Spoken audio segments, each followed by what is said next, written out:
صحیح بخاری حدیث نمبر 21۔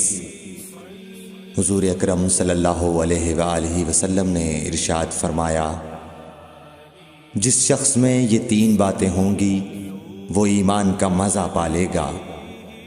ایک یہ کہ وہ شخص جسے اللہ اور اس کا رسول ان کے ماں سوا سے زیادہ عزیز ہوں، اور دوسرے یہ کہ جو کسی بندے سے محض اللہ ہی کے لیے محبت کرے، اور تیسری بات یہ کہ جسے اللہ نے کفر سے نجات دی ہو پھر دوبارہ کفر اختیار کرنے کو وہ ایسا برا سمجھے جیسا آگ میں گر جانے کو برا جانتا ہے۔ صحیح بخاری حدیث نمبر 22۔ حضرت محمد مصطفیٰ صلی اللہ علیہ وآلہ وسلم نے فرمایا، جب جنتی جنت میں اور دوزخی دوزخ میں داخل ہو جائیں گے، اللہ پاک فرمائے گا، جس کے دل میں رائی کے دانے کے برابر بھی ایمان ہو اس کو بھی دوزخ سے نکال لو۔ تب ایسے لوگ دوزخ سے نکال لیے جائیں گے اور وہ جل کر کوئلے کی طرح سیاہ ہو چکے ہوں گے، پھر زندگی کی نہر میں یا بارش کے پانی میں ڈالے جائیں گے۔ اس وقت وہ دانے کی طرح اگائیں گے جس طرح ندی کے کنارے دانے اگاتے ہیں۔ کیا تم نے نہیں دیکھا کہ دانہ زردی مائل پیچ در پیچ نکلتا ہے؟ صحیح بخاری حدیث نمبر 23۔ حضور اکرم صلی اللہ علیہ وآلہ وسلم نے فرمایا، میں ایک وقت سو رہا تھا، میں نے خواب میں دیکھا کہ لوگ میرے سامنے پیش کیے جا رہے ہیں اور وہ کرتے پہنے ہوئے ہیں، کسی کا کرتا سینے تک ہے اور کسی کا اس سے نیچا ہے۔ پھر میرے سامنے عمر بن خطاب لائے گئے، ان کے بدن پر جو کرتا تھا اسے وہ گھسیٹ رہے تھے، یعنی ان کا کرتا زمین تک نیچا تھا۔ صحابہ رضی اللہ تعالی عنہ نے پوچھا کہ یا رسول اللہ اس کی کیا تعبیر ہے؟ آپ نے فرمایا کہ اس سے دین مراد ہے۔ صحیح بخاری حدیث نمبر 24۔ ایک مرتبہ رسول کریم صلی اللہ علیہ وسلم ایک انصاری شخص کے پاس سے گزرے، اس حال میں کہ وہ اپنے ایک بھائی سے کہہ رہے تھے کہ تم اتنی شرم کیوں کرتے ہو؟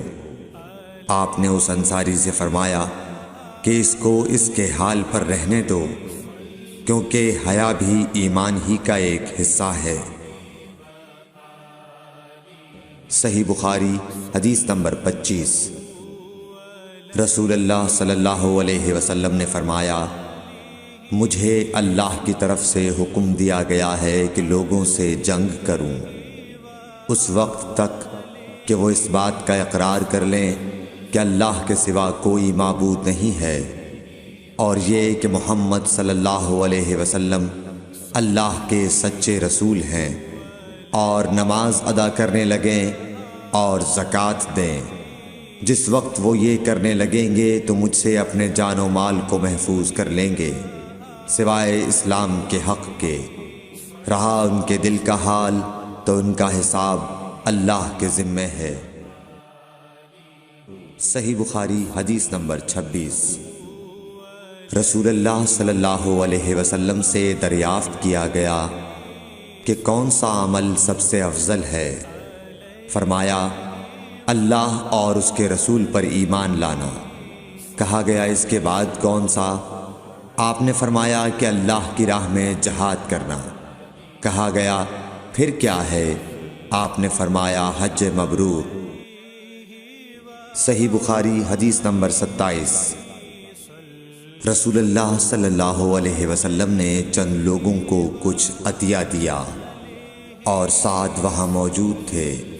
وہ کہتے ہیں کہ رسول اللہ صلی اللہ علیہ وسلم نے ان میں سے ایک شخص کو کچھ نہ دیا، حالانکہ وہ ان میں مجھے سب سے زیادہ پسند تھا۔ میں نے کہا حضور، آپ نے فلاں کو کچھ نہ دیا، میں اسے مومن گمان کرتا ہوں۔ آپ نے فرمایا مومن یا مسلمان؟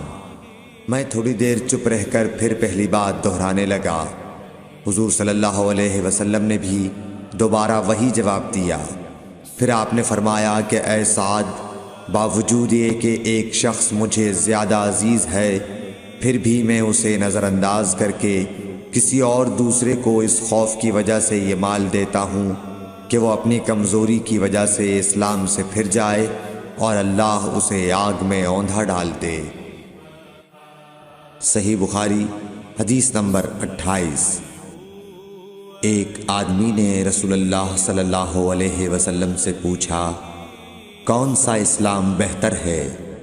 آپ صلی اللہ علیہ وسلم نے فرمایا کہ تو کھانا کھلائے اور ہر شخص کو سلام کرے، خواہ اس کو تو جانتا ہو یا نہ جانتا ہو۔ صحیح بخاری حدیث نمبر 29۔ حضرت صلی اللہ علیہ وسلم نے فرمایا، مجھے دوزخ دکھلائی گئی تو اس میں زیادہ تر عورتیں تھیں جو کفر کرتی ہیں۔ کہا گیا، حضور کیا وہ اللہ کے ساتھ کفر کرتی ہیں؟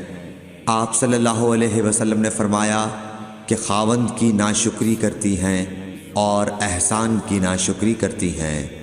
اگر تم عمر بھر ان میں سے کسی کے ساتھ احسان کرتے رہو، پھر تمہاری طرف سے کبھی کوئی ان کے خیال میں ناگواری کی بات ہو جائے تو فوراً کہہ اٹھے گی کہ میں نے کبھی بھی تجھ سے کوئی بھلائی نہیں دیکھی۔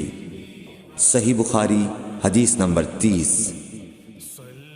حضرت صلی اللہ علیہ وآلہ وسلم فرماتے تھے، جب دو مسلمان اپنی اپنی تلواریں لے کر بھڑ جائیں تو قاتل اور مقتول دونوں دوزخی ہیں۔ عرض کیا گیا، یا رسول اللہ، قاتل تو خیر ضرور دوزخی ہونا چاہیے، مقتول کیوں؟ فرمایا، وہ بھی اپنے ساتھی کو مار ڈالنے کی حرص رکھتا تھا، موقع پاتا تو وہ اسے ضرور قتل کر دیتا، دل کے عزم صمیم پر وہ دوزخی ہوا۔